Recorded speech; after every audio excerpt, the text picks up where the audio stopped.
So if you're conducting a feasibility study around what a flex business case looks like for your asset, whether you're doing it yourself or you've engaged a third party to help you with it, just an air of caution around some of the numbers I've seen floating around the market right now. When it comes to private offices and workstations, sure, everyone knows you've kind of got that 85% occupancy target to hit in most cases. And the reason why you leave that 15% gap is because at the end of the day, in a flexible workspace arrangement, you're licensing those out 6 to 12 months at a time, in some cases month to month. So you never want to underpin your forecast or your revenue by the thing's going to be full all the time, right? Because it's seasonal. You might be 100% one month and then might be 70% the other. So the whole point of the 85%, because people leave and come, is it's a pretty solid benchmark to peg your numbers at. So when it comes to monthly budget reviews, you're not screwed, right? That's for private offices. When you're doing like these personalized smaller workstations, which always is a smaller quantum, don't go for probably 85, go for something like 60%, just because that type of customer that buys those single desks aren't as healthy as these enterprise clients that we're now targeting to fill those private offices. Now, the thing that I wanted to talk about is meeting spaces and event spaces. Super sexy right now in the market because people love to use meeting spaces, especially in a hybrid work arrangement where maybe some of these companies in the flex space or your tenants within the building are coming certain days a week, or they figured out how they want to interact with their employees. Now, if you're looking at your flex space or your third space and you're trying to quantify how much they will use that meeting space, huge red flag if you see 85% or a high percentage allocated to that meeting space occupancy to forecast those numbers. That's a bit of a tourist's view on how much money a meeting space can make. And by tourist, I mean someone who's not really in the business or ever really run one of these things. Main reason is this.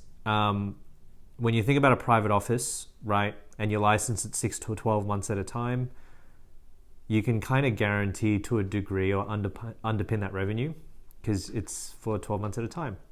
Meeting spaces, as hot as they can be, they're booked per hour. I mean, need I say more? Right? So there's going to be some days where it's used and it's fully booked, and there's going to be others where it's completely empty. And then I'm assuming that you've got your hours per month of availability correctly kind of calculated. Like you should only really be looking at when it's a meeting space, what does 8 to 5 p.m. look like? Maybe not even 4, because who really books those meeting rooms that late? You just got to think about this stuff. And then accommodate public holidays, weekends, all that kind of stuff. So when you get your per hour, per month data point to plug into your calculation or however you're going to forecast it, make sure you got that right. You're probably going to look at like 20 to 30%. And even that's a little bullish, I would say, because meeting spaces per square meter, if you model it out, actually make more than offices. Very lucrative. But because it's per hour and not per 12 months or 6 months, it's fiscally irresponsible to forecast it any more than 20, 30%, right?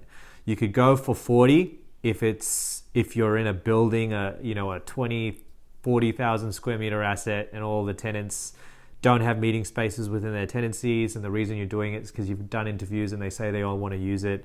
You might be able to push that percentage a bit, but as we all know in this market, tenants can ask for something and then never use it, right? It's just that reality. But you're okay with that as a landlord because even if they don't use it, they've signed the lease upstairs or you've retained them, so you're happy anyway. But meeting rooms, just make sure that occupancy number's, not anemically low, but conservative. Like I would be very comfortable going 30% tops. Because then when you think about it, that accommodates turnover time, not necessarily back-to-back bookings. And then if you get more than that, it's cream on top. So maybe when you do your financial forecasts, have a base case and then upside if they're used. And then potentially think about it, is it tenant only or is the operator allowed to externally market it? So that's just important to think about, because there are flex spaces, not co-working spaces, but flex spaces emerging in assets where they're meeting space dominated and there's a commercial expectation attached to them. But I would just make sure they're being modeled correctly. Otherwise, you're going to be left holding a bag of red. I say red just because I've been looking at stock markets and everything lately, which is not looking too good. Negative in your budget, you're not going to hit it. So just be careful, food for thought. And if you'd love help modeling all that stuff, reach out. I can do it for you. And as a JLL Flex representative, running these spaces ourselves, but also acting as a consultant for our investor clients, we are the definition of governance and conservativeness when it comes to this, right? Because we're a Fortune 200 company. So good luck, and I'll speak to you again soon.